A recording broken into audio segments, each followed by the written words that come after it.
said I bought you. Yeah, we should roll a pound and count it. Yeah, look at all these heads that I bought you. Yeah, come and help me mount them. Won't stop till my driveway got a fountain. I done quit so many jobs, you would think that I'm a quitter. Really, I need quick cash, I just need it quick fast. So I hit that field till that kid got that big stash. Shit.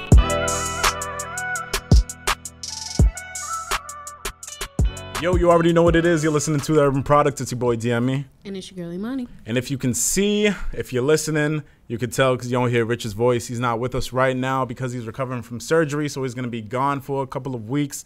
But it's okay. He's watching this with everybody. He's here with us in spirit. And welcome to the 100th episode of The Urban Product. First of all, let me see if I can find an applause because we deserve it. I feel like we deserve it. So I'm going to say it like that. All right. 100 episodes later, 2.5 years later, we are here still giving you the fire content you request week after week. We stuck with y'all through COVID. We stuck with y'all through the Great Depression. And we're still here giving you fire content. So we just want to say thank you for coming back and kicking it with us for the 100th episode. And we have a lot in store for y'all. But before we go into all of that, Imani, how are you doing? How are you? I'm good, Devin. I'm good. Yeah. The week's good so far, so good for that one. What you been up to? What you been up to? Ooh, what did I do this past weekend? Actually, no. My weekend was kind of crazy. My mom's been wanting to get a dog for the whole quarantine, but people are trying to act a certain type of way with their prices. I don't know who they think is buying these dogs, but go off. So we were supposed to go to Albany, New York. If you don't know what Albany is, that's the hood, little kid. So we went to Albany to go buy a dog. New York. Yeah, Albany, New York. You went all the way to New York for a dog? Hold on. It was like Massachusetts, New York line. I bet. I want to know what type of dog this is. It's like 2 hours, 40 minutes. Not even. So we go over there and we... Literally 10 minutes before we get to the place, we tell the person that we're close, and then the person, I don't know what wants to talk about, oh, we only accept $600 gift cards. I'm like... That's so specific. Exactly. So I was just like, no. We have $600 cash. It's money. Just take it. And then they were like, no, we only accept gift cards. So I was like, oh, okay. Scammers. Yeah, scammers, essentially. So we're just like, oh, okay. You're about to buy a dog from scammers? Thank you for your inconvenience and your business. Have a nice day. I'm they steal the dog? The motherfuckers probably stole the dog, yo. 6 hours were taken away from my Saturday, and it seems like this whole summer I haven't had, like, one weekend where I can just relax, go off. But, I digress. Today was good, so that's all that matters. That's good. I'm doing wonderful. I'm doing fantastic. I'm coming strong off of a birthday, you feel me? Your man turned 24 the other day. I'm out here. Yeah, I'm hip. I feel like I should have started the show with that. The viewers already saw it, but the listeners don't know. The flat top is gone. That shit was running like 5-6 years strong, you feel me? I trimmed it every month, but I just kept the style for that long. And I felt like it was time to let it go, you feel me? Another year older, again, the 100th episode. I feel like it was just time for me to start moving different. And I had to start that off by getting rid of the flat top. Because too many people were starting to recognize me. Like, I'd just be in public in places that I didn't want to be recognized, and people were able to recognize me, and I'm nowhere else besides the podcast. So I'm like, oh, okay. Time to let that shit go so I can move in the streets in silence, you feel me? But with that being said, I had a great couple of days. Yesterday was my birthday. Okay. What's it called? Yeah, facts. What's it called? My shorty took me to a massage parlor. Hey, I got rubbed down by a nice little middle-aged Asian lady. It was great. She got my lower back. She got my feet. I feel wonderful. Wow. I feel great. You feel me? And then we went to Del Frisco. Is that good? I've heard that's like the 15th. It was my first time having it. Not disappointed. I wasn't disappointed. I'd give it a 7 out of 10. 7 out of 10 just because the 3 missing, I could have given better service. That's why. But I don't blame the dude. You feel me? The food was good. But my homie, he was struggling. Everything was great. The food was great. Time was great. We had a great time. And now we're here the day after. I feel amazing. I feel great. As you should. How's what? As I should? Yeah, facts. I feel me, right? Facts. You feel me. We got Kat in the studio with us. We got Jackie in the studio with us. Breaking down everything that's been going on. We're up to August at this point. If anyone has been through 2020, you guys know what we had to deal with. But we're now in August, month 8, 3/4 of the way through the year. And with the 4 months that we have left, I don't really know what I'm going to do. Because I feel like I have a lot of shit to prep for. Because I feel like once the second outbreak comes through, it's going to fuck a lot of shit up. And I feel like I should take the time I have right now to prep for it. Yep. But that's how I'm doing right now. Do you know how you're dealing with the rest of 2020? So your girl's turning 23, Jordan year. Hello. Hey. In a couple weeks. Facts. So. Gotta love Leos. No, I'm a Virgo. Oh, you're a Virgo. Hey. I mean, I guess I'll still give y'all that. Don't play. But yeah, Leo so gang. I usually don't go out for my birthday. But you know what? With the way this year's been set up, I'm going all out. See, I feel like because we deserve it. Right? The shit we had to endure this year, yo. And my birthday falls on Labor Day weekend. It's like the 4th time my whole life that it's like that. So I'm really going all out. And so that's one thing. 2, school's about to come back. And, you know, I'm about ready to get the fuck out. So I'm really trying. I'm really going to, like, push through. Your girl might be taking, like, 7, 8 classes. But, you know, pray for her. You're going back on campus? No. Hell no. Oh, no. so I'm just taking. okay. Yeah, I'm commuting. But all my classes are online. Lit. So I'm home. Okay. Yeah, that's it. I plan to be out of this country by the end of the year. Traveling. I didn't want to be out. You're saying fuck it. Yeah, just like, because it's annoying. Like, Massachusetts, love, but no, I'm ready to get out. If I gotta risk it, I gotta risk it. And honestly, everybody else is. And I've been safe this whole time, so I feel like I deserve it to be out of here. So that's another thing. A trip to go out wherever I'm going. I honestly don't know. I can't tell you, but you know, I'm definitely gonna leave. That's a plan. Other than that, I have no clue, but it'll be good. We gotta finish it off great because it's been gross and basura at this point. The year's been basura. Yeah, this year has been kicking me in the ass so much. Like, thank God I've been able to enjoy some things out of 2020. I've been able to enjoy a lot of things out of this year, but this year tried it so hard. It tried it so hard so many times. And thank God I was able to bounce back from a lot of those situations. But this year fucking tried it. So I don't even know what's in store for 2021. I'm trying to leave my job as we speak. You feel me? I'm trying to leave my job as we speak, but I got to look for other places. And people know me. I fucking hate the application process. A main reason why I get stuck working certain jobs is because I'm too lazy to apply somewhere else. That's big facts. But the way that my company is looking right now, they're looking like they're going all the way down to the gutter. So I'm trying to get out before they flatline completely. You feel me? You gotta do that. So with that being said, I'm trying to look for something more into, my career choice. You feel me? Maybe hit up the good people of Boston over at one of the, failing radio stations and try to bring them back to life. Maybe I could do that. I'm not trying to talk shit. I'm just saying the possibilities. I'm just saying this is what I bring to the table for y'all listening and watching right now. If you want me to take over the city in terms of radio and bring this shit back to life, you just got to send them my resume. You feel me? I'm here. Why are you like here. this? I'm here. Why are you like this? Bro. What's crazy, I said this too. I said you was gonna be like this. Look. What do you mean be like this? I'm just chilling. I'm not wreck. I still don't count that as me wreck. I just feel like I know what I'm worth, so I feel like I should just, put that energy out there. Maybe the world will bite on that energy back. But congratulations to you. Ooh. Because I didn't say this, but this episode also marks Imani's 1-year anniversary. So she made it through the year with us, through our ups, through our downs. I made it. Mad fights. But what's it called? Made it another year stronger. Let's talk about our highs and our lows in terms of this podcast 100 years later. I feel like we 100 all episodes. have. Yeah, facts. Now 100 years. Thank you, thank you, thank you. Sometimes I just be talking, so that's why I gotta have people to keep me on check. You feel me?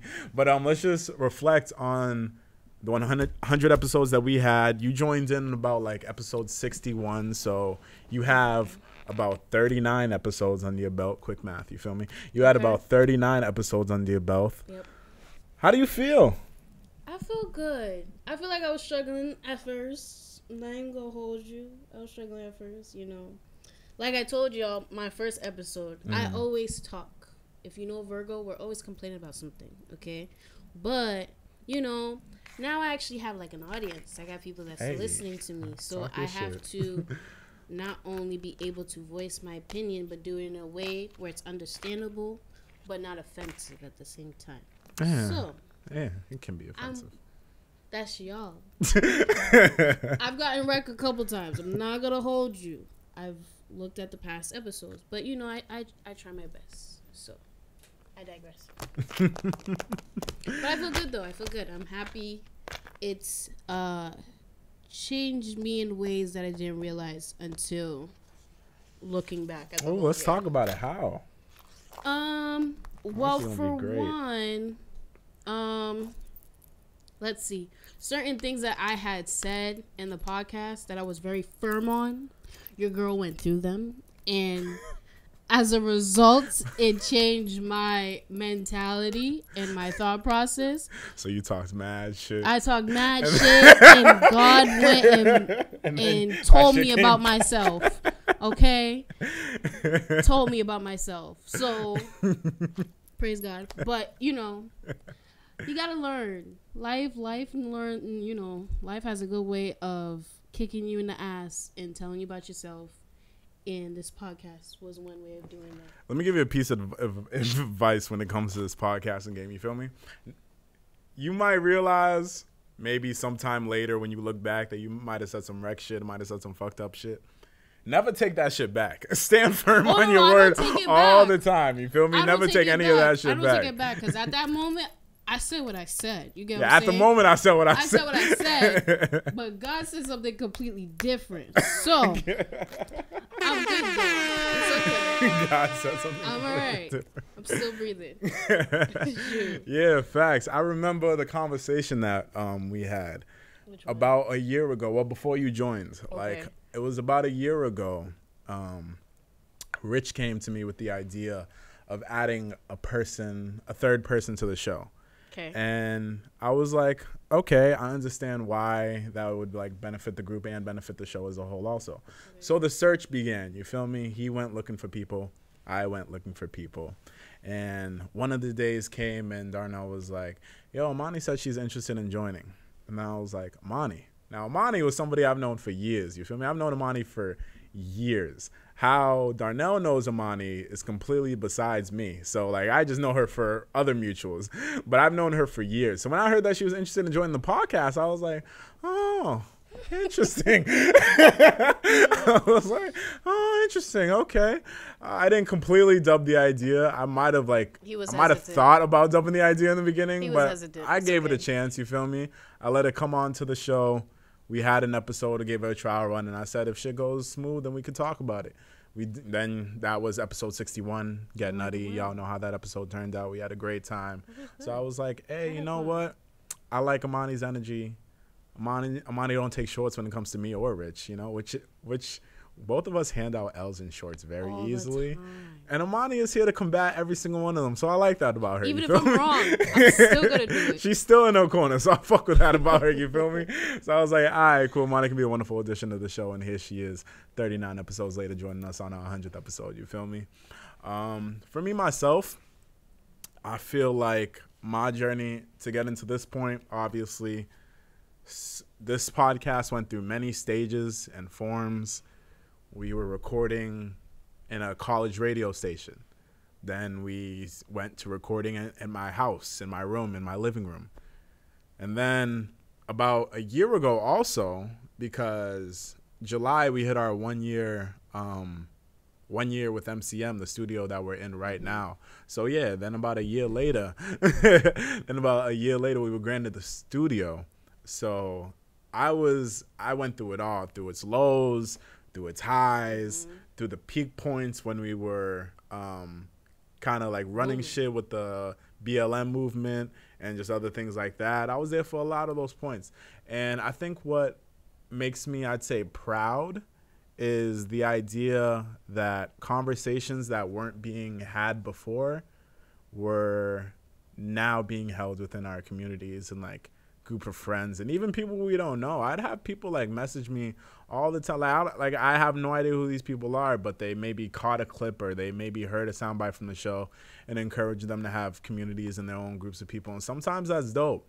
So I feel like the topics that we discuss are very relatable topics, but are topics that maybe some people don't want to have with each other because they already like have their firm opinion on it. They're just not trying to talk on it at all. So that's why I love having the idea of this show, because we come in here, we talk about very relatable topics that we all go through, but we don't really talk about. And I just love giving y'all examples of what a healthy conversation of what that could sound like. You feel me? So like, for example, last episode when we were talking about being Caribbean and how like dancing and like how dancing can be wild, but it's regular in our culture. That's something very, very known in our community, but some people don't like to have those conversations. They're just very firm on their opinions. But then when they come here and they listen to us go back and forth, it gives them insight on the shit that they don't even know about.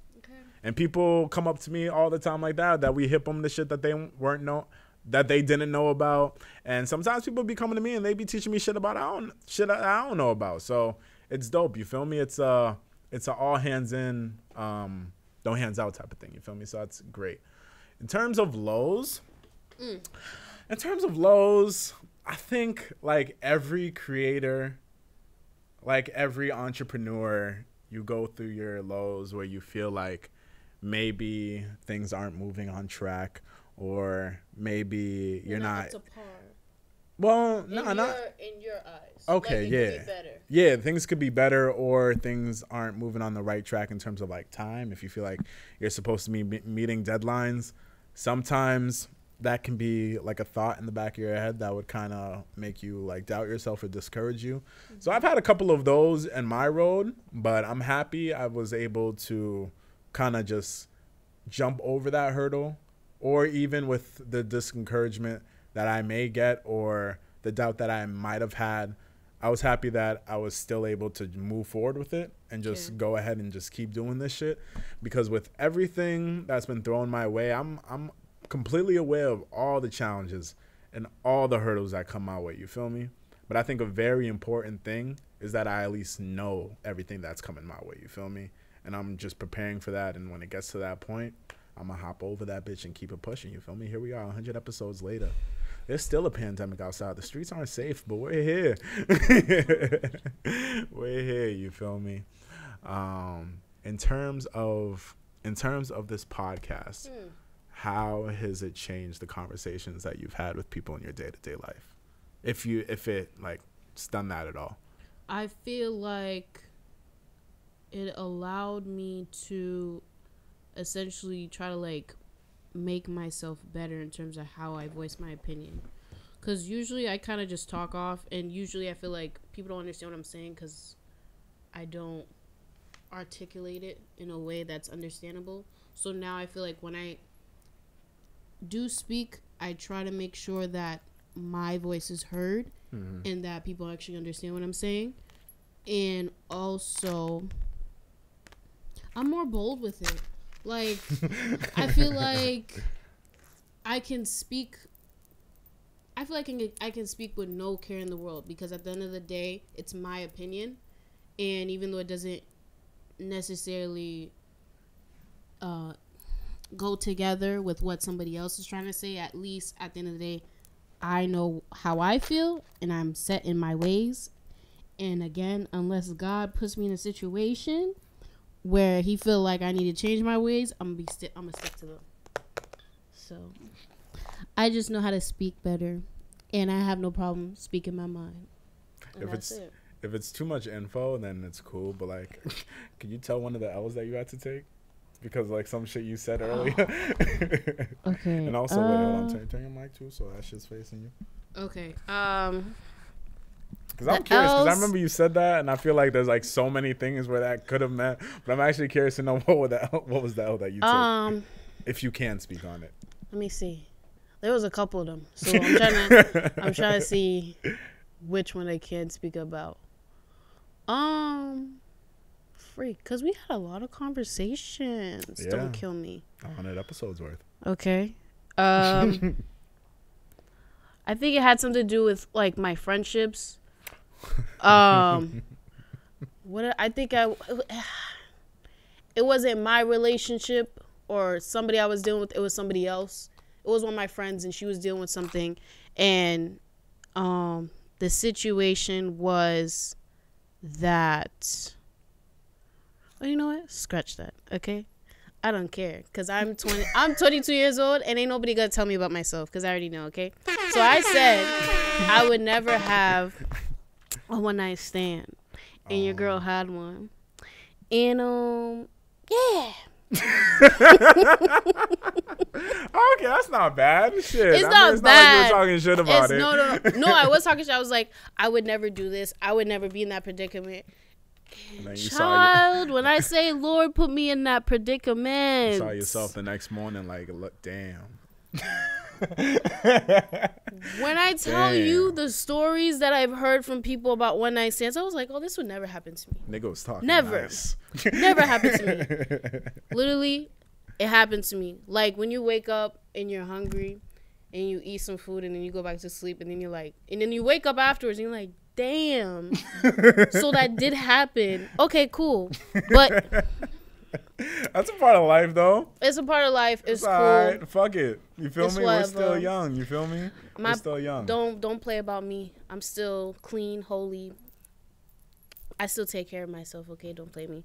But yeah. I was put in the predicament. Okay, that's funny. That's cool. That's cool. I hear you. I don't want no more lessons. I don't want no more lessons. I'm all set. Thank you. I'm good. Bet. That ever happened to you before? You speak on something in the podcast and then God tell you about yourself? Or you get put in a predicament about what you were so set in your ways about? I feel like I'm such a I said what I said type of person. Where I feel like that doesn't really come back to bite me in the future. Yeah, I don't think. Oh, okay, not an L, but it was something. It was something hilarious. It was something hilarious, right? So why you get something hilarious, but I get an L? Because everything is hilarious to me. When you don't take anything serious, everything's hilarious. Oh, okay. When a nigga tries stepping to you, you just find it funny because you're like, bro, why are you stepping to me with this? You feel me? Out of all things you could have stepped to me, you chose to step with this. Got you. Now, let me tell you why. It's a bunch of bullshit. You feel me? Go ahead. So, one of the things that happened was, right, a dude approached me. Okay. Online, not like in person, because if it was in person, I'd be like, yo, you're a loser. But a person approached me online, right? He didn't listen to the podcast. Okay. He doesn't listen to the podcast. Copy. His shorty listens to the podcast, right? Okay. And apparently he was upset because me and Darnell was giving her gems on what dudes do, so nigga felt like he couldn't run game the same way he's used to running game. So nigga pretty much approached me and was like, yo, bro, what's it called? My girl listens to your podcast. Keep it to be completely honest, bro, you're giving her too many ideas, and now she's starting to bring that shit back in our relationship. And I'd be like, yo, when I saw that shit, I read it, right? And I was like, there's a reason he went to you. I don't think I even responded to and not me. I don't think I even responded. There's a reason why he went to you and not me, because it would have got worse. Yeah. I would have told you about yourself. I think I just read it and I just laughed and I was just like, nigga. That's on you. That's on you, bro. What the fuck? Don't be upset because your shorty caught you on your shit, bro. What the fuck? How about not do it? How about not do it? Or be smarter. Or move better. Move better. Let me just tell you like that. Or how about not do it? Yeah, because the shit that we talk about on the show is shit that's common with everybody. You feel me? So if we're talking on shit that you're doing, that means you're not moving smart at all. You feel me?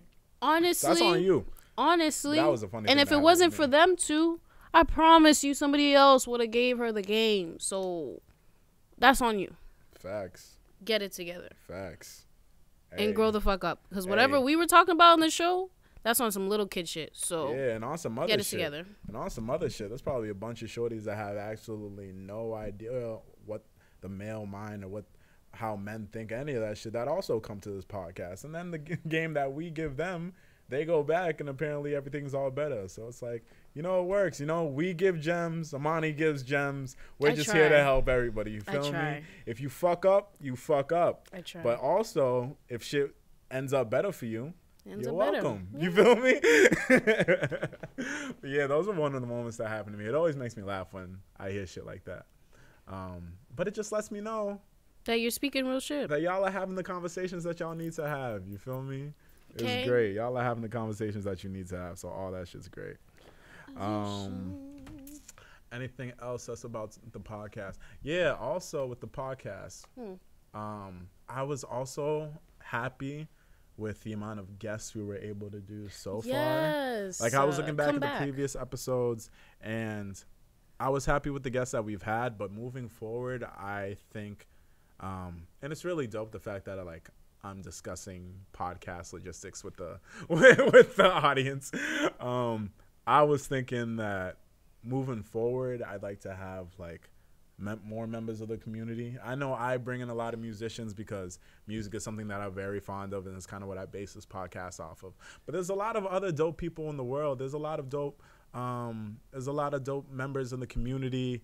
There's other artists, not just musicians, but actually artists that paint, draw, write poetry, spoken words, other things like that. There's dancers in the community. There's some politicians that if you come on down, there's a couple politicians that aren't that bad. You feel me? They're still politicians at the end of the day. But there's actually a lot of dope people in the community, and I feel like moving forward, I kind of want to take the opportunity with our platform to kind of expose more of that. You feel me? Like Boston or Massachusetts, I say this, we're known for education, healthcare, and sports. The other things don't really get shined on that much. So I kind of want to take our platform and what we've been building so far to kind of shine more of a light on that. Because I believe everybody deserves an opportunity, but opportunities just aren't given out. You feel me? So I think us getting to the point that we now have the authority and the power to kind of shine that light on other people. So that's kind of one thing I want to do with this show moving forward. You feel me? Yeah, that's pretty much it. Stay That's tuned. pretty much it. You feel me? So let's talk about things that have been happening in the world, right? So it's kind of been a slow week. So most of this episode is just going to be me and Imani pretty much talking about ourselves. But for the things that have happened, right? So Joe Biden announced his chair in his candidacy. So he chose Kamala Harris to be his vice president in this upcoming election. I gotta drink to that. A lot of people have mixed feelings on it. Some people are happy because of the position that Kamala Harris is in. Some people aren't happy with it just because of things that Kamala Harris is known for. I'm not sure if you have an opinion on it because, I don't know, we don't really have political conversations all the time. But I'm like, I don't know if you have an opinion on that at all. Kamala Harris being his VP. Optics-wise, I'm happy that it's a black woman and that I don't really have... I'm from a Democratic household, but, I guess you could say I'm happy she's a Democratic. Democrat... not crack. Are all Haitians Democratic? A lot of them are. Okay. A lot of them are. I've noticed this. But... I was just trying to think of a Haitian Republican, and I just couldn't I can't think of one to be quite. Democratic. But yeah, go ahead. But at the same time, I personally was shooting for Bernie because I felt like he put a light on certain things that everybody didn't want to speak about. And I feel like because he did that, that's why he was getting a lot of flack for it. So I'm upset that he's not continuing, but go off. You can still vote for him as president. You can still vote for him, but I feel like because he's not really doing as much in terms of endorsement and speaking campaign and stuff, people are gonna more go towards Biden because he's all over the place. Do I care for the both of them? Not really so, but is it a better situation than what we have? Is it a better pairing than what we have now? Hell yeah. So, it's just more of a, we don't really have more of a choice other than them two to really somewhat, or at least try to get us back to a better place within this country. So, yeah. Don't really care for them, but we don't really have a choice. So, obviously, they're here. What can I do? Now, when I first heard about it, I don't know. I think my first initial reaction wasn't a negative reaction, and I took some time to think about it because I feel like it was a negative. I initially gave off a negative reaction because when I heard the news, I just thought it was pandering. So I heard about Kamala Harris. I didn't really do that much research on her beforehand. But I heard about her when all the previous debates were going on and when she had her campaign going before she shut it down. So I knew of her, and when I heard that she came back and was going to be his running mate as VP, I remember the harsh words she said about him in the past in terms of calling him out on his racist tendencies and other things like that. So I was at first confused when I first saw it because I personally thought Kamala didn't fuck with Joe Biden. That's what I thought. But when you're a politician, I feel like at the end of the day, politics are politics. Everything's a business at the end of the day. So like, you might not fuck with somebody, but if you feel like you can make the right power moves under somebody, you might just go ahead and do it. And who knows how you can come up from that afterwards. You feel me? But with Kamala Harris, I thought it was just some pandering because I thought that he was just trying to get the black vote. Of course. Like, because he was paired up with Barack Obama beforehand, and now he's deciding to go with Kamala Harris to kind of just, like, save face in the community. And I've been watching a couple of interviews he's been having. Like, I watched that one that he did with, like, Cardi B for Elle Magazine. And I have a whole theory on Cardi B that I'll talk about later. But in terms of Joe Biden, that whole video that I was watching, it just sounded like a whole lot of pandering. A whole lot of pandering. And because he knows we don't fuck with Trump.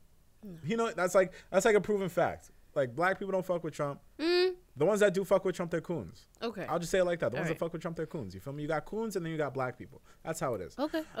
So black people don't fuck with Trump. No. And I feel like now that it's going the election, you got Trump and you got Biden. So it's like we fucked up the first time getting Trump into the office. Now, if you want Trump out of office, you got Biden. But if you weren't really so keen on voting for Biden, he got Kamala Harris, if that's just something you want to add on to that as well. So I just feel like what he's been trying to do is just trying to give black people or the minority groups that he hasn't won over so far, just trying to give them little reasons or tokens, as you could say, reasons as why they should side with him or look for authority figures that would influence the communities on why they should side with him. So I think I needed a little more time just to look it over because I heard like Kamala Harris has her own shit going on with her. So I got to wait to see how debates happen in the future and the conferences that they have in the future. But I'm not completely sold on the idea. If we do end up voting for, if Biden does end up becoming our next president, I will say shout out to Kamala Harris solely for being the first black VP. Yeah. Solely for that. Everything else that she's done, trash. I'm going to wait for that. I'm going to wait to see what she has to provide. No. But if she is elected, I'm only giving her credit for being the first black female VP. Female VP, yeah. First black VP, but also first black female VP. Yeah. And first female VP. So that's like 3 that she would have under her top. So I'd give it that. But we'll wait to see what happens later on in the news. But also things that until the short little politics segment we have, we'll just wrap it up with this one because, you know, I don't like going into politics that much. But this one was pretty interesting, yo. Trump is trying to get rid of the USPS. It's just stupid. Your local everyday mail system, right? So with the pandemic going on, they were trying to look for other ways for people that didn't want to like go out into the what would you call voting booths? Yeah, go out into the voting booths or whatever like that for the social distancing guidelines, people would feel more comfortable voting for home. So they were trying to have this new thing where you can vote by mail. They sent people out. They sent people an application, and if you filled it out, sent it back, when it was time for the upcoming election, y'all could probably vote from home. There was a lot of speculation on that just because people felt like it was very easy to commit fraud that way. Yeah. If you're just mailing, and I was also curious on that too. Like, I don't know, I wasn't sure how they were going to make sure everything was authentic, but I was curious and I was going to wait. But now we got news that Trump is literally trying to fuck with the election and fuck with the votes by removing USPS. Yes, he's opposed funding. Like, apparently there's this new thing coming up where if they want to give more funds to the USPS, and Trump is now trying to defund the USPS, and we all think it's strictly just because of the whole vote by mail thing. He's trying to rig the election. You see, this is my thing, and I'm gonna get a little bit into the conspiracy theories. Oh, please do. I love conspiracy theories. Just a little bit. So, one theory that I have, I feel like this whole nonsense COVID, obviously it was man-made, right? But I feel like it was man-made on purpose, right? Why would somebody go out of their way to make a virus such as this without having certain intentions, right? So I personally feel, and this whole situation just adds on to it. One reason that I have for this COVID is so they can lessen out the population of this whole world, because people having babies left and right. That's one. Two, now you have this whole election situation. If Mans has this election, everyone's doing social distancing, more people are going to focus on COVID rather than the election. So he can then get away with certain shit that's going on. Because at the end of the day, yes, he's getting called out for certain shit, but that's not taking...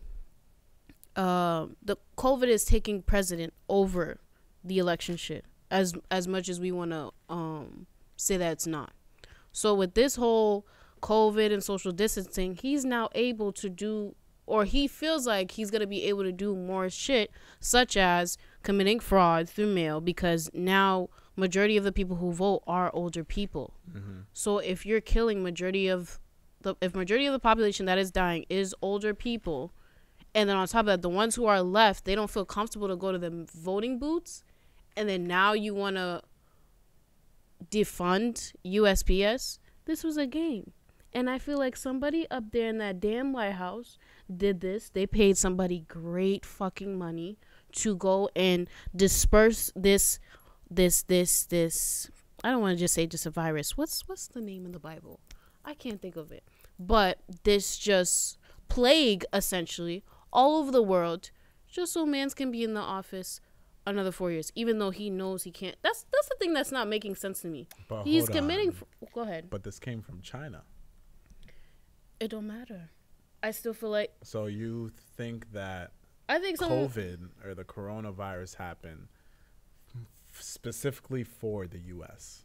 Not specifically for the U.S., but I do feel like he played a part in it. I honestly do feel like U.S. is taking advantage of the situation. You don't think? I don't think COVID came from, like, the idea of COVID. I don't think that came from the U.S. or the idea of releasing it. I don't think that came from COVID. Came from the U.S. But I do believe that the U.S. is just trying to take advantage of the current situation that the world is in. That I do believe. I feel this is I don't think it's U.S. solely that took part in it, but I feel like the countries as a whole, because at the end of the day, it wasn't just U.S. who was affected. It was all these other countries that were affected. Yeah. So I feel like they all collectively came together and said, we got way too much people on this planet, and we don't got enough food. We don't got enough, resources to take care of everybody. So we need to figure out what we can do to lessen the population. That's what I feel like happened. Mm-hmm. Because there's my thing that literally doesn't make sense. Why would somebody go in their right mind, or maybe they're not in their right mind, I don't know, but go in their mind and say, I'm going to make something that is going to be extremely deadly and extremely contagious to whoever comes across it. Why would you even come up in your head and say you're going to do something like this? War. And That's money. the only reason And money. why biological warfare is a thing that this country is very familiar with. That the world is familiar with too as well, especially in the Asia Europe district. You feel me? Germany was big on that. Russia was big on that. I wouldn't see Asia being too far. No, but that's what I'm saying. No one out of their right mind is for the intentions of research is gonna want to go and do or make something such as this. They're doing it for, malicious reasons. That's what I mean. Mm-hmm. This wasn't just, oh, oops, we just dropped this here and now the whole world's infected. No, this was done on purpose. Mm-hmm. And one of those reasons was to lessen the population. Mm-hmm. No, I hear you. I feel you.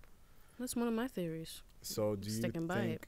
So you already? I feel like we discussed this last week. You said you're not taking. If they come up with a vaccination, you said you're not taking. Oh hell no! Because I feel like that's another way they can, lessen the population. They're gonna use their. I feel like some people are gonna take it, and I feel like a lot of people are gonna die, and they're gonna say it's because we weren't aware that the person was going to react to the vaccine the way that they did. That's literally what they're gonna say when people start dying from this thing. Mm-hmm. Mm-hmm. Yeah, I really don't know what to think of it. To be completely honest with you, like, no, we've obviously have never went through anything like this before. The world's never been through anything like this before, and especially in terms of our age group, I feel like our generation is at a point where we not really control, but we influence a lot of what goes on in the world. So I don't know. I feel like we have no idea how to respond to any of this at all. Like I told y'all in the beginning, I'm still trying to figure out how to deal with this outbreak that we got coming up. And that outbreak is only said to be crazy just because it's like flu season, you feel me? And the flu is regular. The flu is regular to me, at least. I feel like that shit's easily curable. Yeah. But now we're coming up to a point where the flu season is coming up. A lot of people are going to get sick. And before, right, nobody really knew what was going on. So you didn't really know if you had COVID until you have it. But now imagine all that paranoia on you when it's the flu season and everyone's sick. And now you don't know who has it. You don't know if you have COVID or if you just have the flu. So imagine just the sense of panic and paranoia that the world is about to go in. You feel me? There was about a good month, or maybe a couple of weeks. But to me, it felt like it was a good month where niggas were just fighting over toilet paper. You feel me? Just because they had no idea what was going on. Imagine now all that paranoia happened when you actually know what's going on and everything that could go down. You feel me? It's like how you react to that. So that's why I'm trying to figure out what to do with the second outbreak coming up. It's gonna be worse. Because my company took a big hit when the first outbreak happened. You feel me? And that's why when the second outbreak comes by, a lot of people think our company doesn't stand a chance and our company is going to completely die off if a second outbreak and a second shutdown happens. That's why I'm trying to look for another spot to move to right now. You feel me?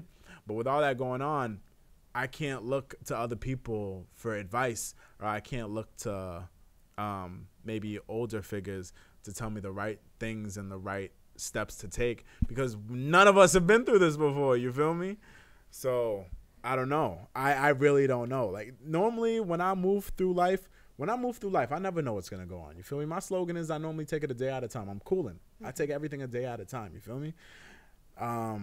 Certain shit you plan out for, like long-term shit, like what do you plan on doing after graduating college? What do you plan on doing for a lifetime career or like a job or some shit? Those are the things you plan out for. You feel me? Yeah. But this, no one knows anything that's about to go down. You feel me? Want to plan ahead, but we're supposed but to prep for it. You You feel ahead. me? Yeah. So it's just a scary situation. So I have no idea what to take of it or what to think of it. It's gonna be bad. I don't want to take this a day at a time. I wish I could just figure out what to do now and just start that so I'm ready for the outbreak. Yeah. But honestly, none of us knows what's going on, and we're not going to know what goes on until it happens. True. So True. I don't know. It's a scary thought to see, and I don't like being caught off guard.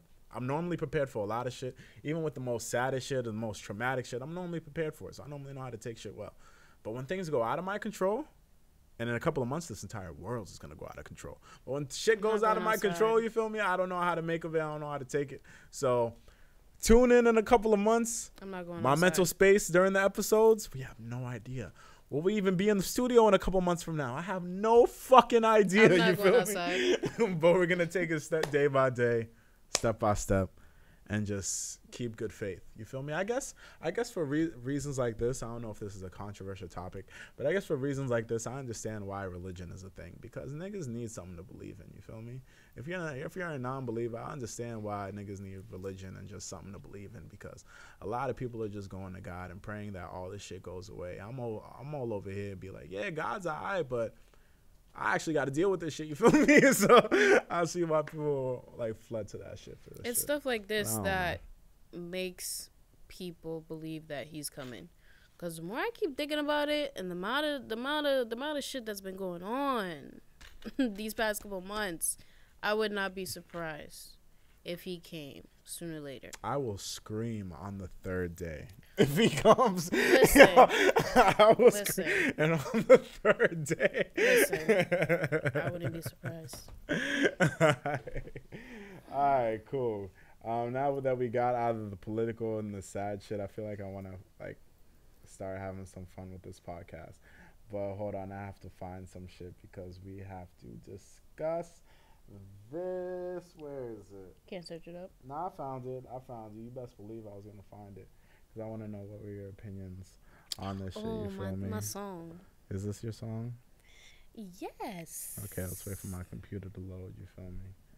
My computer's gonna take some time. But yeah. So let me just start by introducing this topic, right?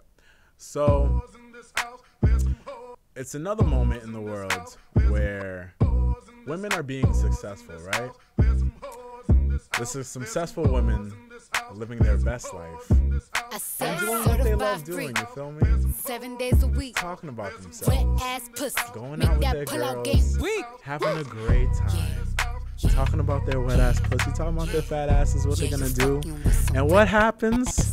The world comes down on them and tries to keep them quiet. But let me tell you, Cardi and Meg are about to go platinum in a week. So let me talk about that shit. All right, what do we think about the song? All right, so Megan and Cardi dropped a track, right? Listen. Megan and Cardi dropped a track on Friday, I think it was, right? WAP, Wet Ass Pussy. Ha! Great song. But now a lot of people are trying to come down on them. Of course, this shit happens at any time, you know. Women try to liberate themselves. People try to talk shit. People try to talk down on them.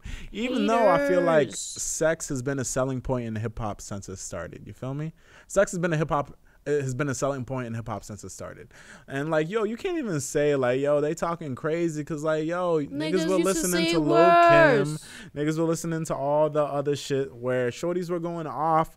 So now we got a situation because you got two of the biggest stars in the world making material like this where you know that shit's about to be played everywhere. That shit's about to be played at the radio.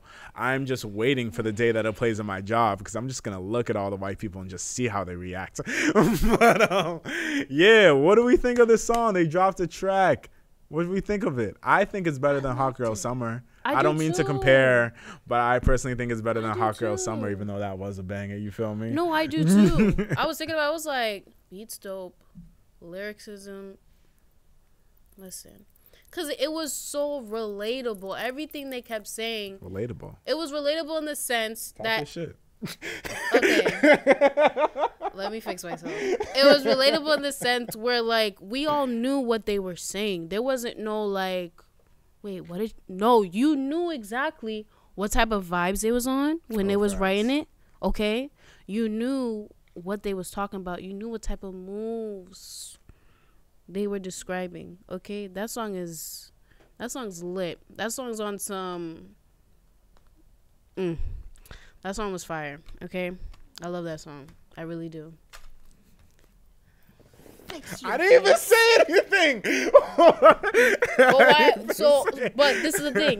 Cass zoomed on your face. Why? Because you had. I don't know. I was chilling, yo. It was a great song. I personally thought it was a great song. You feel me? Well, why he make that? Normally, I listen to shit like that. Nah, I normally like listening to music where women are talking their shit.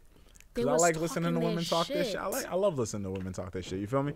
But now when this came out, I thought it was dope. because originally I didn't understand. They just said like WAP, like WAP. I didn't know what that's like meant. I didn't know what that stood for. You feel me? Until the song came out. And honestly, I heard this and I was like, oh, this is going to make the streets go crazy. This is going to make the streets go crazy. But it also sucks because I'm like, damn, they dropping this at a time where niggas can't even be outside. You feel me? Like the vibes that are supposed to set off when this shit drops, you can't really even set them off. But I appreciate it. You feel me? People are still making videos. People are still going outside. People are still banging to it. So yeah. And another thing I can appreciate about this song is because like Cardi B just signed a deal with OnlyFans, you feel me? And what better way to promote OnlyFans about talking about some wet ass pussy, you feel me? So shout out to Cardi for getting her bag, getting her deal. Amazing song. If you are offended by that song, I'm just gonna assume that you're just not used to the life. And grow up. Yeah, grow up. Grow up. This is great. You should want, honestly, you should be happy. You should want someone on that energy. You should be facts. You should want someone on that energy, one, but two, you should also be happy when like the energy is able to form. You feel me? Like when someone is just able to put that energy out into the world and let people vibe off of it, like, yo, shorty's gonna love that shit. Shorty's gonna be in the bag. You can do your thing, you feel me?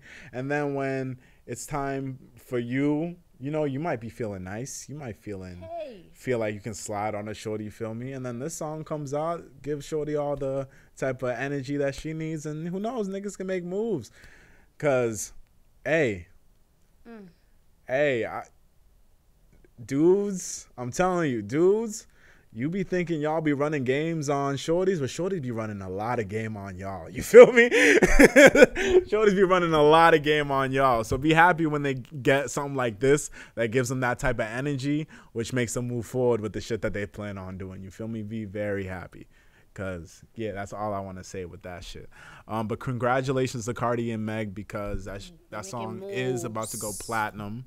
Okay. You feel me? I feel like Megan has just been killing it. She's just been on a rise since she dropped. What was her first song that went off? It was Freak. You know what I'm saying? Freak. Tina Snow. No, I'm forgetting Big Old Freak. Big Old Freak. Yeah. So Megan popped off Big Old Freak, but I feel like ever since then, she just kind of she hasn't gone down since that moment. You feel me? And that's amazing for her. Because she still hasn't dropped her quote-unquote debut album yet. Yeah. So all of this hype from the Nicki feature to the Beyonce feature to now the Cardi B feature. She's doing a lot of great shit. You feel me? She's doing a lot of great shit. And she's still young as shit, too. So I just feel like she's just being set up. And with Cardi B. Listen. Cardi B, y'all. Y'all better give her props, okay? Y'all gotta give Cardi B her props and her respect, yo. Shorty really came from the bottom. And she really stepped the fuck up. She came from loving hip-hop, being a meme, to like a hoe never gets cold. Like, she went from being that to now one of the top-selling acts in the country. You feel me? And I feel like a lot of people gotta stop talking down on Cardi B. And start giving her respect. Like the whole shit that I watched with Joe Biden and her, I'm like, yo, Cardi B is literally taking her position in power, right? Because Cardi B is what? Cardi B is a Grammy-winning artist, right? Not only Grammy-nominating, but she is a Grammy-winning artist. She is a Billboard chart topper. And she makes tunes. She makes tunes, you feel me? So the fact that she's able to do off this with the strength of only one album and she has a reality TV background, it says a lot with how she does business. So you just got to respect her in that terms. You feel me? And the shit that she was doing with Joe Biden, she's taking her position in power and she's taking her clout and she's actually putting it somewhere. You feel me? She's putting it somewhere. Your favorite rappers aren't doing this. Like, yo, I love Kendrick. That's the tea. Kendrick been quiet since Humble came out, you feel me? But I love Kendrick, you feel me? Cole's doing what he got to do, but he's always been under the scenes. Like, you got to think about all these top-selling acts.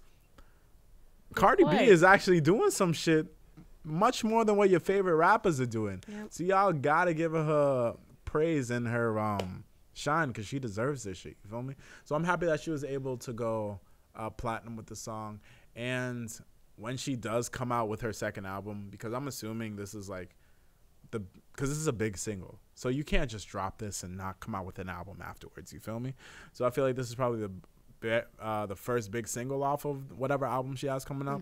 But honestly, with the background that she has, I feel like Cardi B is just, she's just off.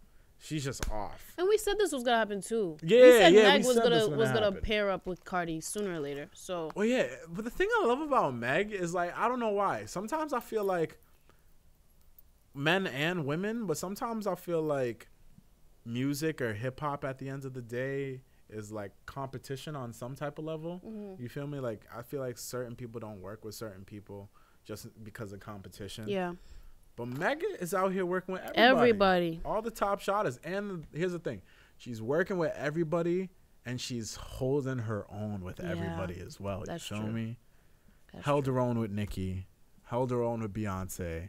She held her And own personally, with Cardi. I She kind of think she bodied Cardi on WAP. She did. No, she did, because you could tell there's like an incline of energy once it switched from Cardi to with Cardi. It was like playful, it was like Cardi cute. was slow and sexy. It was cute, But and then Megan Meg just freak. She just came on double time. It was just like I was like listening to the shit that she was rapping, and I was just like, okay, you feel me? But Cardi is just like, yeah. What else? But Meg is just like, nah. She's just telling you what she about to do, and I'm like, I'll fuck with that parallel. You feel me? It's a nice pairing. It's a nice balance, and they're gonna make dope records and sell millions of records. I've been saying this for a long time. Women are dominating music right now. Yeah. Hip hop, they're dominating hip hop. They've been dominating R&B, but hip hop especially, they're dominating hip hop. Therefore, they're dominating music right now. So I'm perfectly fine with that too, because I have years and many albums on my iTunes. That's just niggas talking their shit. I need more women talking their shit. You feel me? Because fellas, free game, fellas. If y'all don't know this, if you don't know shit, you should know how to treat a woman and like what to do when you're with a woman and all that shit. But if you don't know shit, listen to some women talking their shit. They can put you on game. Okay. They can have you feeling hella confident when you got absolutely no game at all. You feel me? But they can give you the tips. They can give you the tips. You feel me? So y'all can just move forward with that. But yeah, appreciate women dominating the industry right now. I appreciate that, and I love that shit. Yeah. Let's talk about other music that came out. Okay. Drake is coming. Is coming. Is. You feel me? Album is dropping. I don't know if I don't think he announced a release date yet. But a lot of people think it's coming in August, but we only got like 1 or 2 weeks left. A lot of people think it's coming in August because he teased a bunch of shit like that in the past, but I don't think it's coming out in August. If anything, he might do his birthday month again, to be quite honest. I could see that. I could see that. With this song, that he dropped, I feel like this song is like a great summer song. So if he was to drop an album, it's probably best if he does do it within the next couple of weeks. But he drops the track with Lil Durk, Laugh Now, Cry Later, giant Nike commercial. Music video had Drewski, Odell, everybody, Marshawn Lynch. They filmed it at Nike headquarters in Oregon, and I fucked with the track. I did too. I fucked with the track. Did it sound similar to a couple? Yes. Oh, it was very God's Plan-esque. It was very God's Plan-esque. That's a fact. You feel me? But I still fucked with it. Yeah, I still fucked with it. And I was really proud for Durk getting his Drake moment. Because I feel like Durk is an artist that stayed with his sound. He obviously got better and evolved over the years. But in terms of everything that like Durk stands for and his audience and his sound, I feel like he stayed in his pocket kind of since he came out. And he wasn't really in the mainstream eye, if you think about it. Like the hood loves him, we love him, we love his music because he drops dope music, but he wasn't really in the mainstream light. You feel me? And when I feel like when every artist gets their Drake moment, they kind of have this little period where they just excel a little more than they have been in the past. And I think it's dope that Durk was able to get that, because I do believe that he deserves more recognition. So I was very happy he killed that shit, even though it was like he only had like 20 to 30 seconds. I still think he bodied his part. Loved it. Loved seeing him in that. And that also, like, I also watched that and I knew about this already, but this moment just like emphasized it even more. I was like, yo, Drake really puts a lot of people on. Like, Drake really puts a lot of people on, and I don't think I've been giving him that much credit in the past for doing that. Like, he'll hop on a feature, or he'll have when he hops on features all the time, but it's very rare that he has people on his own shit. You feel me? Right. So I feel like Drake knows the power that he has or the control that he has in hip hop. So whenever he goes to someone who's obviously not as popping as him, because you're not gonna find a act as popping to Drake anytime soon, but I feel like Drake knows that, and when he's able to like take his power, take his influence, and just go to anyone's track and kind of just give him that stamp, you know that track's about to make noise. You feel me? And I feel like when Drake does decide to do that, he always does decide to give it to like not the lesser known artists, but the artists that you wouldn't expect or aren't as big as him. You feel me? Like, we would love to see Drake work with Cole, Kendrick, Wayne, Nicki, Cardi. We would love to see Meg, DaBaby. We would love to see Roddy Ricch. We'd love to see Drake work with all the big stars. You feel me? We love that. But Drake still, to this day, works with like lesser known people or people that aren't on the same level as him. Yep. And I fuck with that because I feel like that's him trying to put more people on. Yep. And that's really dope in hip hop, and it's like a great passing of the torch moment. So I fuck with Drake for that. But yeah, I fucked with the song. You said you fucked with it. I did. I feel like it's like a celebration song. It is. I feel like very celebratory, even though Drake is talking shit about Kanye throughout the entire record. If you haven't noticed, guys, go listen to that song. Drake is talking shit about Kanye the entire record, and it's the funniest shit in the world because Pusha T has come on to say about how his verses just get scrapped so easily because he talks about Drake and so much of his shit. But like a lot of his new verses that he put out that are supposed to like make the streaming services, they never get put out because Drake always stops it from getting put out. Don't kill me. Like Pusha T was supposed to be on Pop Smoke's album, but because of the subject matter that Pusha T was talking, his verses was taken off. Yeah, his verse was taken off. Another instance when Pusha T was supposed to be on the same record as Rick Ross and Lil Wayne, because of Pusha T and Lil Wayne's conflict, they scrapped Pusha T's verse from it again. You feel me? So I feel like Drake is always out here scrapping anybody that's talking shit about him, but he will still put shit out where he's just talking shit about everybody. And I'm like, that's King Petty shit.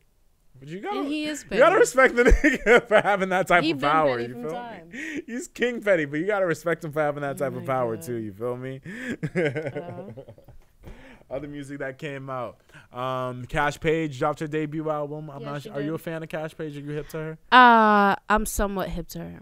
Okay. I've listened to a couple songs. I'm not gonna hold you. All right, she dropped Teenage Fever was her debut album. Guys, I'll be honest with you. Oh boy. I anticipated this album a lot. I was really looking forward to this album. Oh, so I have to listen to it. Okay. It's that. Oh, okay. I was a little disappointed. Okay. Maybe I have to listen to it more. Maybe I didn't listen to it in the right setting. Maybe I gotta catch the right vibe. I listened to it multiple places. I listened to my car. I listened to it at home. I listened to it with my shorty. I listened to the tape many different instances, but something just didn't hit the same as her first EP or like the Parts Cars Convo, like that tape. It didn't hit the same as that tape hit. Aww. Or like the anticipation that she built after releasing that, because after she put that out, she put out like some dope features like Euphoria with Don Toliver and Travis. Yeah. That was a dope feature. She had this one with 24K Golden that was dope. And just the snippets that she would play on IG Live would just be a lot of fire shit. But then getting the finished material and the finished product, I sat down and I listened to it. And I was like, honestly, I felt like Cash could have done better. Maybe next episode I'll come in here and I'll feel differently. But right now I feel like the writing, the writing could have been better. Okay. Production was okay. Production's okay. With her music, she was just putting out the dreamy R&B type shit. But Cash can rap.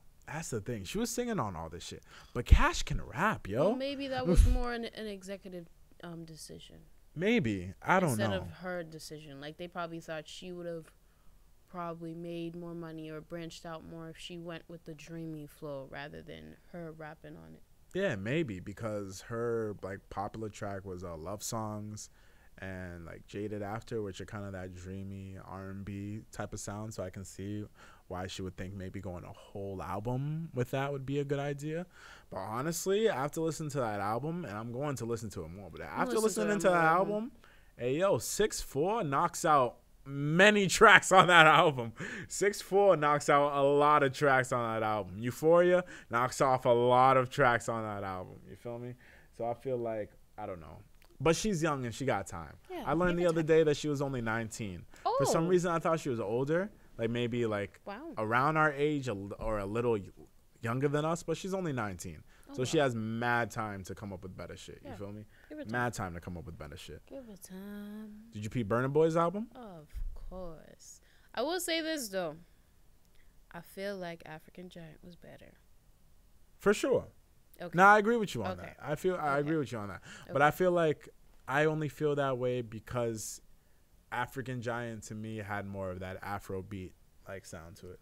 I feel like Twice as Tall, even though it had a lot of Afro beat in it, I feel like I don't know if this makes sense. Twice as Tall, I feel like they tried the Afro beat sound, but they tried making it as mainstream as possible. Okay. Like taking Afro beat, but here's the U.S. version of Afrobeat. Okay. That's what I felt Twice as Tall was. Yeah. You feel me? Okay. Because Diddy executive produced that project. And after learning that, and I learned a couple of other tracks, I was like, makes sense. I was like, keep Diddy away from this shit. African Giant still hits to this day. Yeah, keep Diddy on hip hop and R&B projects. Afro beats. Burna Boy, keep Diddy away from that. Because honestly, I felt like Diddy might have fucked with the sound a little bit on this tape. Just or might have given Burna Boy the wrong impressions on a couple of these tracks. But don't get me wrong. There's still a lot. There's still some songs on this album that bangs. Like 23, I fuck with 23. Yes. I fuck with that. I like No Hit Flex. No Hit Flex, that's another one I like. I like Karma also. Karma too, yeah. Yeah. Like there's a couple of vibes in that because I feel like if Burna Boy, even though he's good with the Afro beats, I also feel like if he wanted to go in the R&B route, he could. I feel like he could. Like there's going to be many times as Burna Boy gets more popular in the country, there's going to be many times where I feel like an R&B artist will feature him on their shit. Oh, yeah. So I'm waiting for that to happen because I know Burna Boy's going to be able to he's going to be able to, flow smoothly on that shit. You feel me? So I can't wait for that to happen. And I think that's what you were getting a little bit of on Twice as Tall. But I don't need full R&B. Not all of it. Like, you can't African Giant had African Giants. Yeah, and you can't come back. You can't do that. And then, come on. Yeah, but at least with that, if you want me to, like, take a positive note out of the tape, it shows his versatility. True. It shows his versatility. True. So that's dope. He lets you know he got other lanes that he can flow in. You feel me? True. But I still...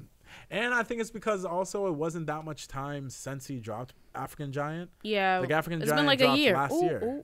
See? I don't even know if it's been a whole year since it came out, but I know African Giant dropped in 2019. It was in the summer? Yeah.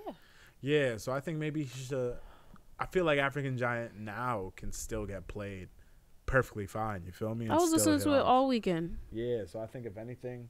let me see. Burna Boy should have just taken a little more time to let African Giant spin through without coming back as quickly. You feel me? That's it was good though. Believe. It was not bad. Yeah. Let's see what else dropped.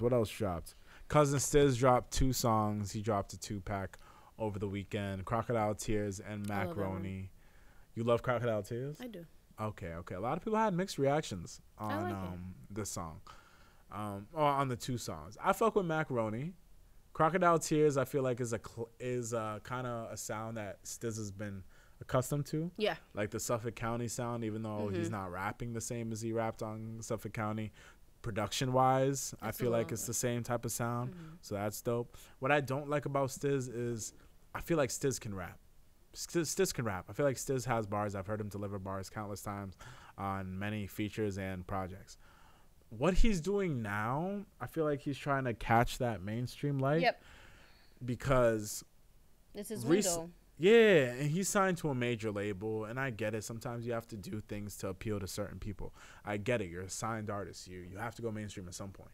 And he caught like some traction off when Perfect went viral. Mm-hmm. Like there was a certain time point when Perfect started making some noise again, even though it's been out for a little over a year. Well, there's more. There's the City Girls remix too. So Yeah, it was the City Girls, Young Miami's verse, and that's been getting a lot of traction. And because I think he's been getting a lot of more shine on that, I think that's why he thought if he was to drop these like 2 tracks while this buzz is popping off, maybe it would do well for his career. Yeah. But I honestly feel like Stiz, if you're listening, production's great. These 2 tracks, production's great. No, it's good. Last album, production's been great. But I don't think you should change your lyrics. You feel me? Your production is getting better, but I feel like your lyrics are taking a toll just for the sake of you trying to get a mainstream hit. And you got to remember, Stiz, the reason you popped off were because your beats were dope, but you also had bars. You feel me? I can still rap Headlock verbatim to this day. You feel me? Because dudes was spitting on that shit.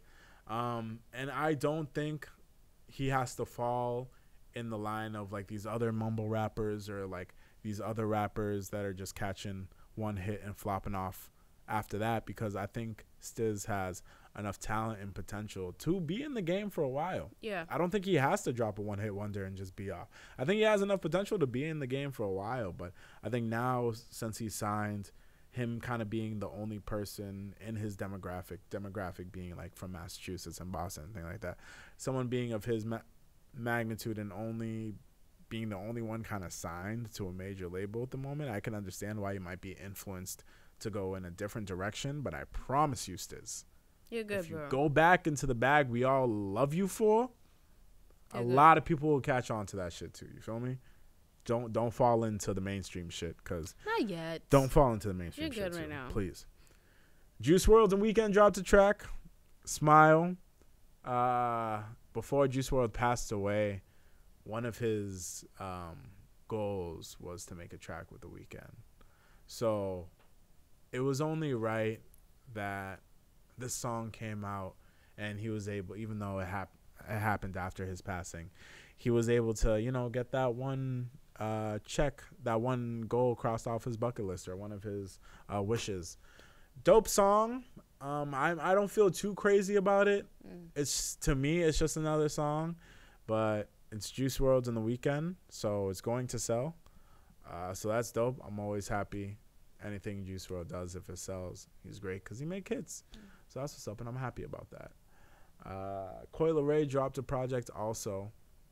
If you guys aren't familiar with her, it makes sense why you wouldn't be familiar with her. She's kind of a new act, and she's kind of working on putting more music out. But y'all should go peep her EP. It was called Now or Later, or Now or Never, or something like that. Something beginning with Now.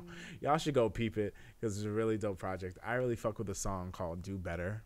It has like this really nice, I feel like pan flute instrument in it, and it's like this really dope. And I also think she has the energy to come up with all these other new female acts, also like Flo Milli, all these other like really young acts that are coming up right now. I think she fits right into that pocket. So go catch her wave now before she pops off, and you can say that you weren't a bandwagoner. Don't kill me. Lil Keed dropped a mixtape. Lil Keed, okay. Also a Lil Keed. We can talk about the XXL freshman cover that came out, because the XXL freshmen were announced. I think I can run off of them. Let me see if I can remember all 10. All right, so there was Lil Keed, Polo G, Mulatto, Lil TJ, 24K Golden, Chica.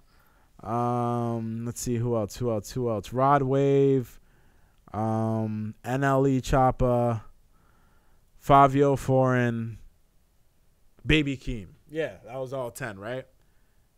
What do we think? I don't know if you know half of the artists that I just named. Yeah, I don't know if you know any of them, but There's a couple of artists where I feel like deserve it. There's some artists that I feel like, whatever. But I also feel like during this year, a year like COVID, where we really weren't given chances to experience anything, outside was canceled. So I feel like these artists couldn't really blow up in the way that they probably intended, but they made the XXL freshman cover. I personally think Fabio was on it because Pop couldn't be on it. My personal opinion. Polo G, great addition. I was happy Polo G. Polo G deserved this shit. Okay. I was disappointed Don Toliver wasn't on the list. I was disappointed Cash Page wasn't on the list. I was disappointed. Let's see, who else should have been on the list but wasn't on the list. I mean, who knows? But it's like you Summer said. Probably binned up that shit, but I feel like Summer should have been on the list. But it's like you said, not everybody knows these artists. Mm-hmm. So they probably didn't look at it like... Yeah, I feel like sometimes these things, they're not as... They don't go by, like, actual standards. They go by popularity. Mm-hmm. And I feel like that's what it was in this sense. Mm-hmm. Because, like you said, not a lot of people know about Cash Page, so... They should. It's fucking talented as shit.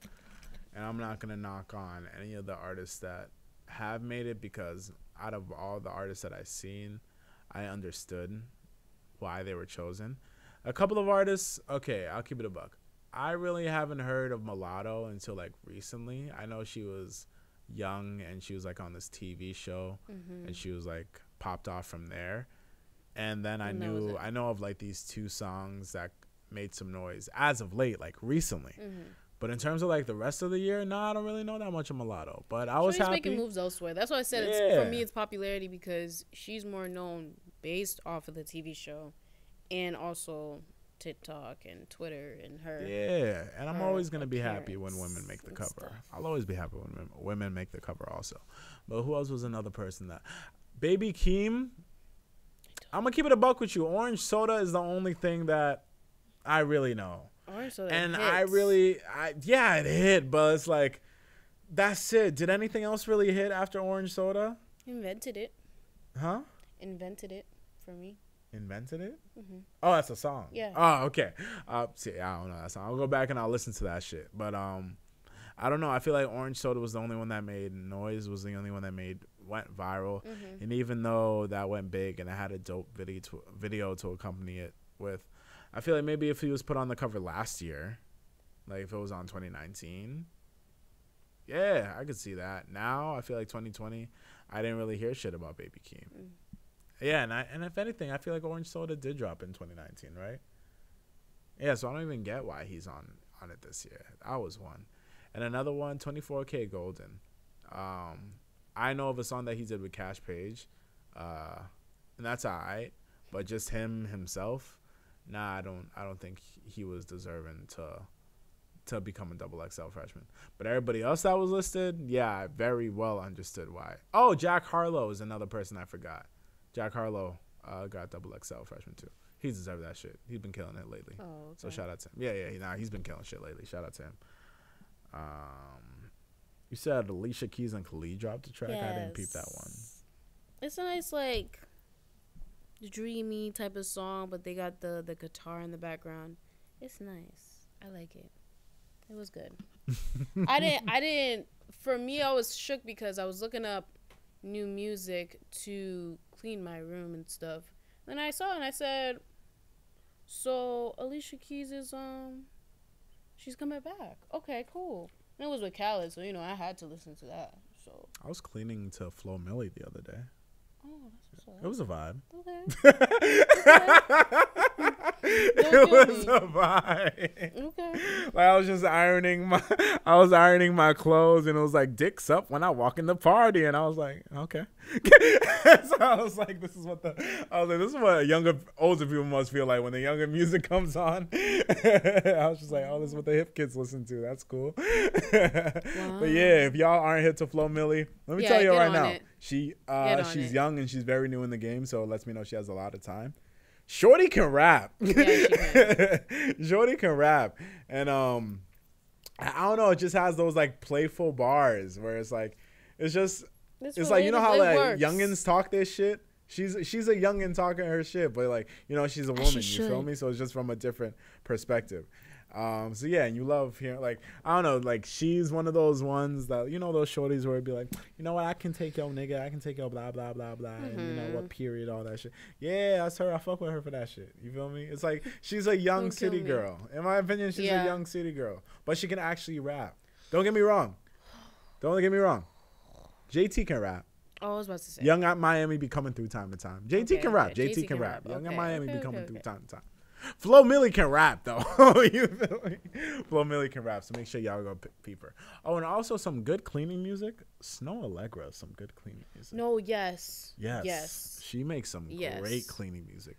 I feel so at peace, yo. And then you're relaxing afterwards. Throw the candle on. Facts. You be thinking about love while you washing some dishes. I'm just like, damn.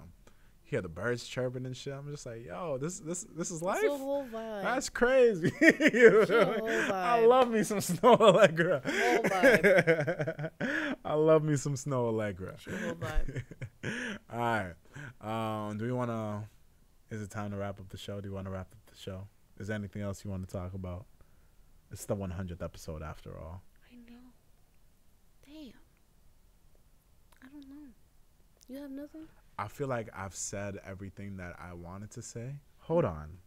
Well, Hold on. Wait. Nah. Let me just do something real quick. I don't know what'll happen, but I feel like it's only right. See what the kid is up to. Let's let him say hi. Let's see if he's not busy. Oh, for y'all that don't know. Hey! What's up, kid? Look at his face. Hey, we got Darnell on the show with us, you feel me? We're recording the episode right now, you feel me? I just felt like I had to call you. How you doing, brother? Oh, I just dropped Duce all over this carpet. But how you doing, brother? Oh, my God. That's life, healing, fucking... Yeah, just healing, trying to, you know, not be bored. I miss y'all. I see you got the haircut. You feel me? You see me shining, right? See you shining, bro. You looking really dapper. You looking handsome, my nigga. Yo, Talk to the people, though. Talk to the people. Yo, no bullshit. I'm kind of sad I can't be there for the... Well, I'm very sad I can't be there for the 100th episode. I know Molly and Devin, they're holding it down for a nigga. Next episode, I'll most likely be there. Hey. I'll return with my energy. We gonna get shit popping. We gonna bring the... Because we're already about to beef, and he's not even here yet. Hey. No. So you mentioned Devin, but you don't mention Imani? Did I not say her name? No, you didn't. No, you didn't. You did. I know I did. Yeah. Yo, we're recording right now. That's hella rude. You don't just do that. Anyway, as I was saying though, we're gonna bring this energy, and I'm gonna put Imani back in her place on set. So we good. Hey, facts. How's the recovery? You doing well? Legs doing better? If you want me to be honest, like everything is going really well. It's like I had a schedule, to be honest with you. I have there's an appointment with my surgeon on Thursday. Hey. Do a checkup, get some feedback on how I'm healing. So after that, I feel like I should be good to, you know, be out and about again, because I feel pretty good. So. Facts. Y'all hear it right now. Y'all hear it first from him. You feel me? Rich will be making his return very soon. You feel me? Yo, the whole setup is clean. We look great, by the way. Just letting you know. I'm not wearing a tie. I'm just wearing a collared shirt. Yeah, hold on. Let me flip the screen. You see me? I'm out here. Facts.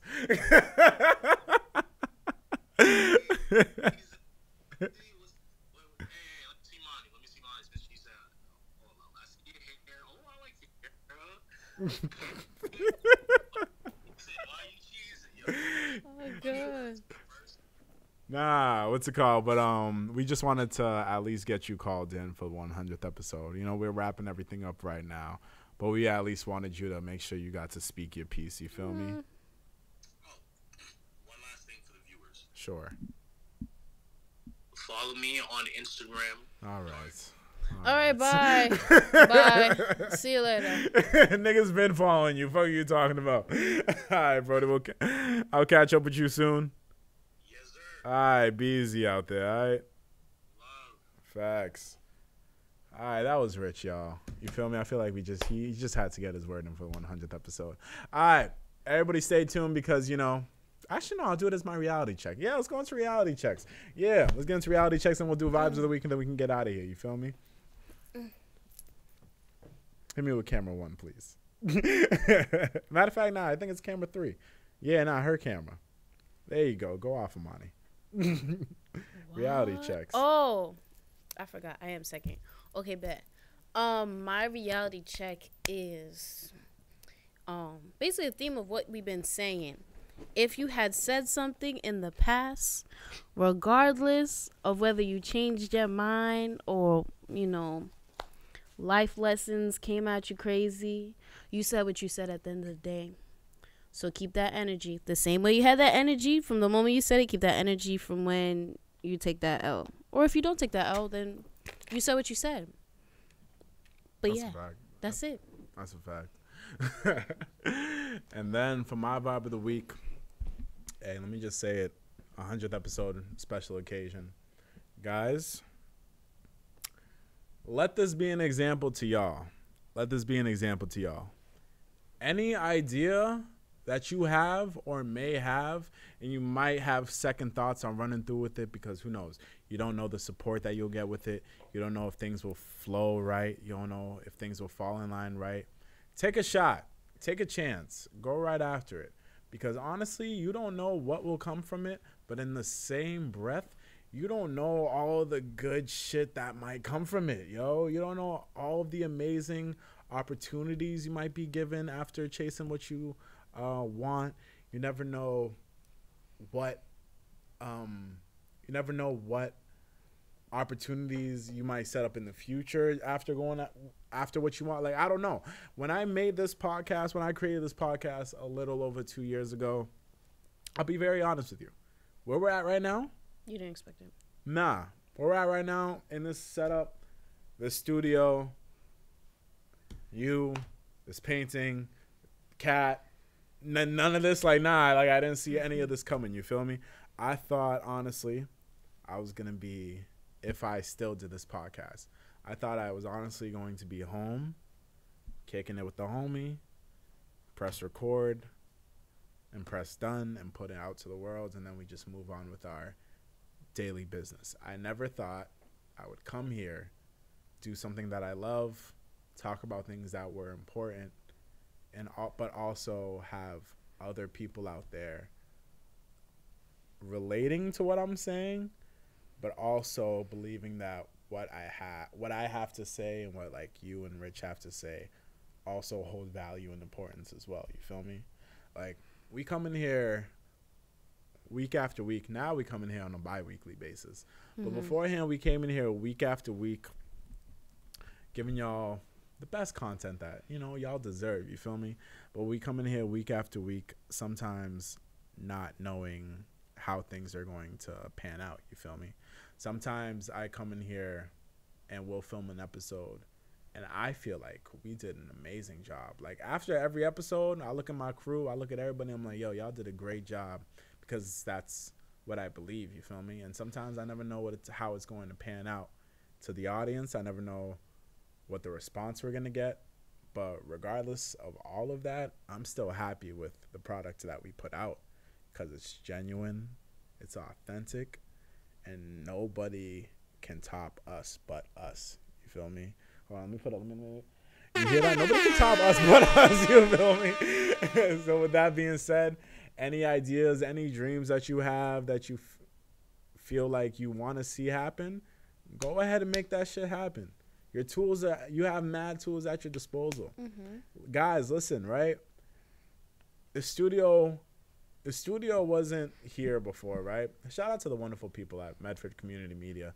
I don't give them enough shout outs, but shout out to the wonderful people at Medford Community Media. Pat Gordon, Kat Darnell. I'm saying your full name. I hope that's okay. But shout out to all of y'all, because y'all give us the time and the opportunity to come in here, we'll do what we love, and give it out to the world. You feel me? Pat told me, right, that old people watch us. What? Old people watch us on... The way we be talking. Because we on cable. You feel me? A lot of listeners don't know this, but we're on cable. I don't throw that flex because I don't feel like it's like a really serious flex. But yeah, we on cable. So I feel like I shoot for a demographic, right, that are people our age. Yeah, mostly just people our age, between the range of like 18 and early 30s. Those are the range that I shoot for. But just to hear all the different groups that check us out, like the elderly or old people can be one of them.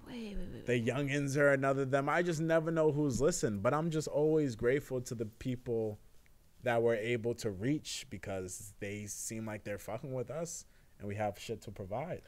Wait. Yeah, go ahead. Talk. Old people watch us? Old people watch us. Facts. I appreciate it. I've been thinking about that episode but I when we were talking about the apologize OnlyFans for a lot of things that we've said on this show. And the videos and shit. I will apologize on Darnell's behalf for some of the things that he has said. That's crazy. I appreciate. Not your own behalf. I don't feel like I said anything crazy. If I did, I apologize as well. But, you know, I appreciate watching us, supporting us. But, wow, old people watch us? A lot of people watch us, Imani. I know a lot of people watch us, but, like, old people watch us? Old people, yeah. Not like the congregation don't watch us. Like, we got on that side, you feel me? But, like, whoever be tuning in on that cable late at nights, because, we pull up on, y'all air us every Tuesday, Thursday, and Saturday at 10 p.m., Facts. Y'all air us every Tuesday, Thursday, and Saturday at 10 p.m. So if you're on TV late at night scrolling through, you'll catch us. You feel me? And it's wait, always, this is in Medford? Yeah, it's in Medford. You feel me? Which is always dope. But yeah, things like that. Like, I feel like we always start small, but we're always able to extend our audience or just extend our platform in some way.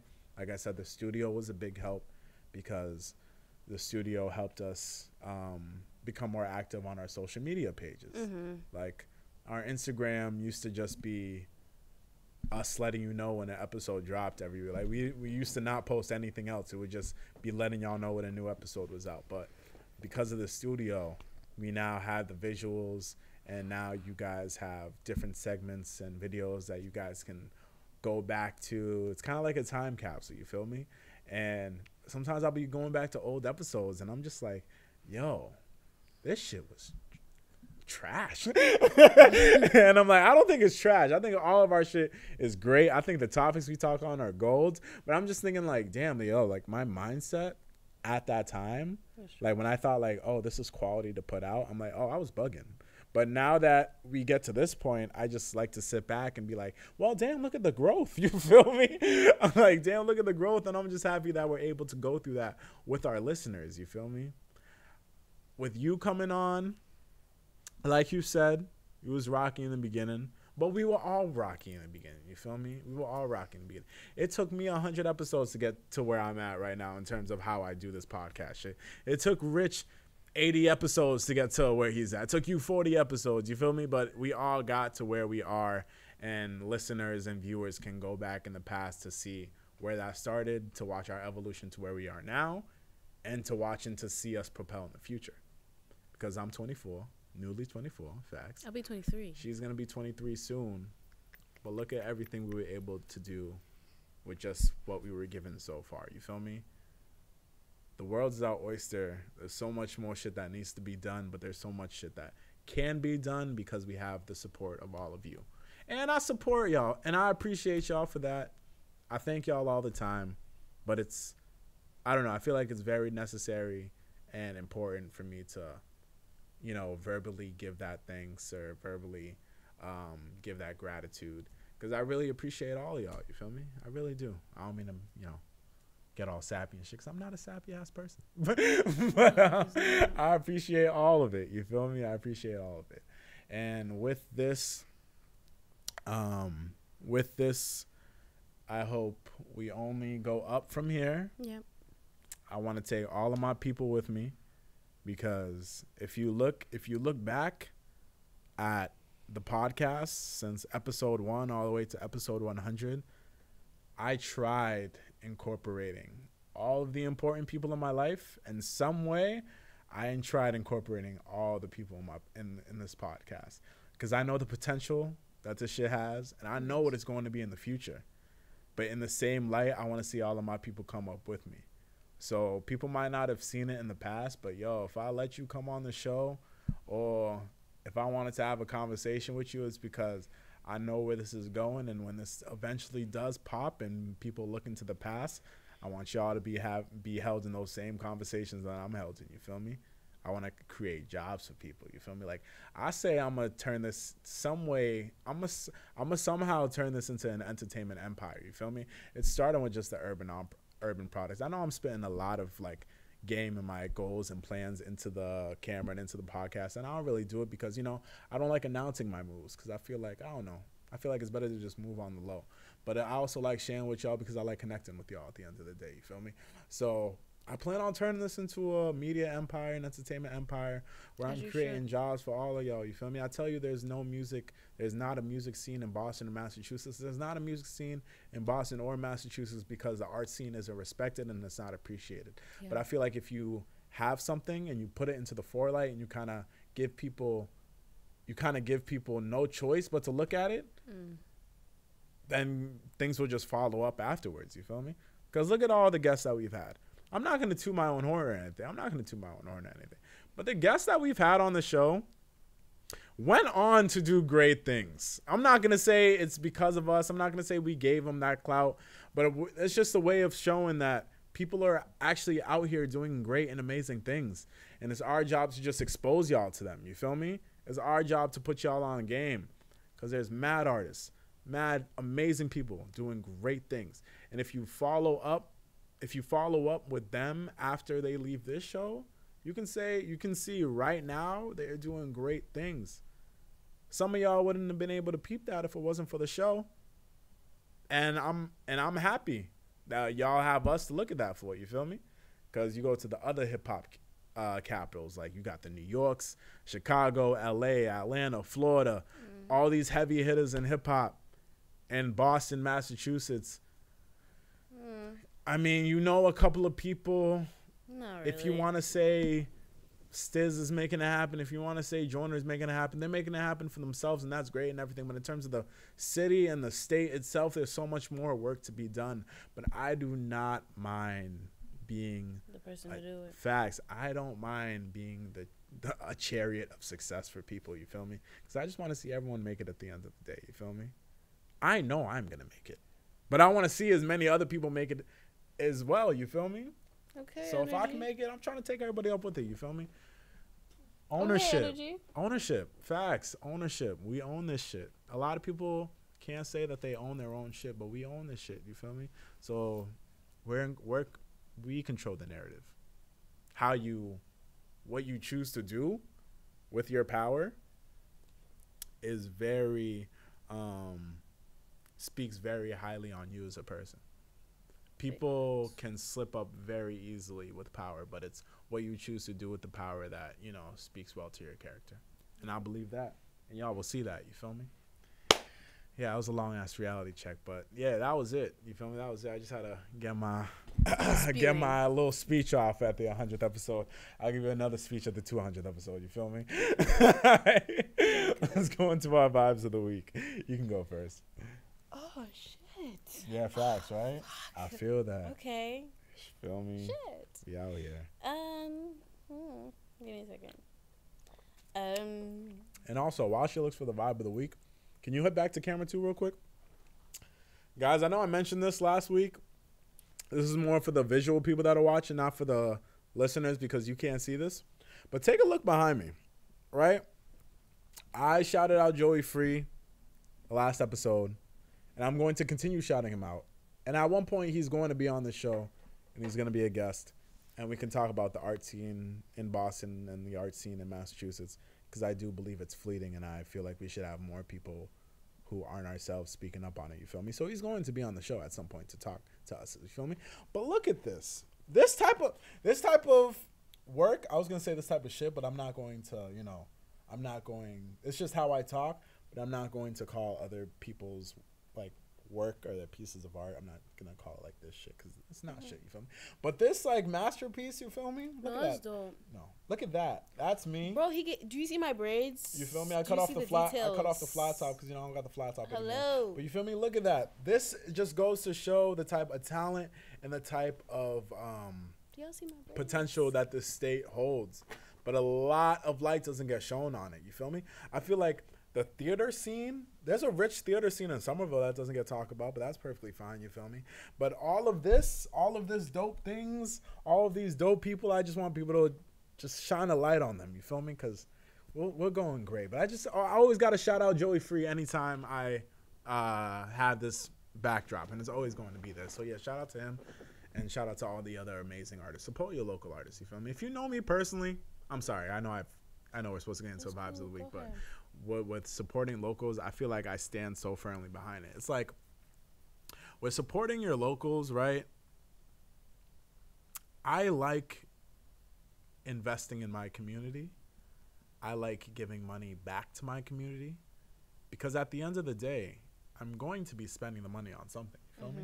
The way I see it is like, yo, my money is going to go to something, whether I like it or not, because that's just how the country moves. We just spend money on shit. You feel me? So if I know shit's gonna happen like that, why not put the money towards shit that will benefit my community? You feel me? When we got this backdrop done, my only criteria when we got this, my only criteria was that it had to be from a local artist. That was it. Our season, we're on season 4 right now. We're gonna be on season 5 pretty soon. But like that intro music that you heard in the beginning, I was like, yo, our openers gotta be music from local artists. Shout out Don, which was also his birthday as well. We have the same birthday, so happy birthday to him as well. But yeah, I had to make sure everything's local.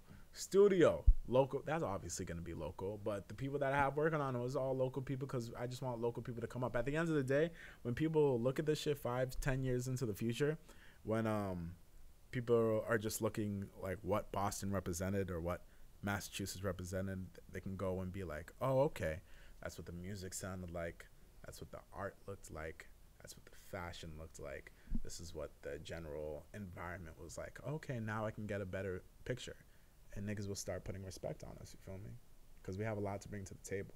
But I always encourage pushing your locals, because you giving money to the big industries, industries don't give a fuck about you if you have something that, I don't know, that you would think that would benefit your community. Those industries aren't going to do shit for your community. But if you give money back into, for example, like local brands, like if you have local clothing lines, I'd say go support them. Local skincare lines, shout out Bella Beauty. I'm an ambassador. Hit me with camera 1 real quick so they can see my skin. Nah, it's my fault, camera 3. You know what camera I was talking about, cat. What's it called? Yeah. Bella Beauty, local skincare line. I fully endorse that. Y'all should go get that shit too. But it's shit like that. Your local brands, invest in all of them. You feel me? Because they'll bring that money back to the community, and they'll be able to make your community thrive. You giving it to all these big ass industries, they don't give a fuck about you. They don't give a shit about you, and they're not going to do anything for you. Yep. Goya don't give a fuck about us. We've been peeped that. But I'll still love Goya. But if there was a local brand that hit on the same level of Goya, I would be there with my money. You feel me? I would be there with my money. But it's shit like that is just things you got to look into. So yeah, always invest local. I will always say that. When I make it eventually in life, Malden will get something. I probably won't be living in Malden for the rest of my life, but best believe Malden will get something when I make it. You feel me? Because that's the least I could do. I got y'all in Medford too, for Darnell's sake, but yeah. And that was pretty much the end of our episode. Thank you so much for tuning in to the 100th episode. You feel me? Me and Imani held it down. You feel me? Held it down. Rich said he'll be back next week. We don't know. We'll see about that. I feel like niggas love capping off hype. Yes. So we'll see what happens with that. But if Rich is here, it'll be a dope time having the 3 of us back.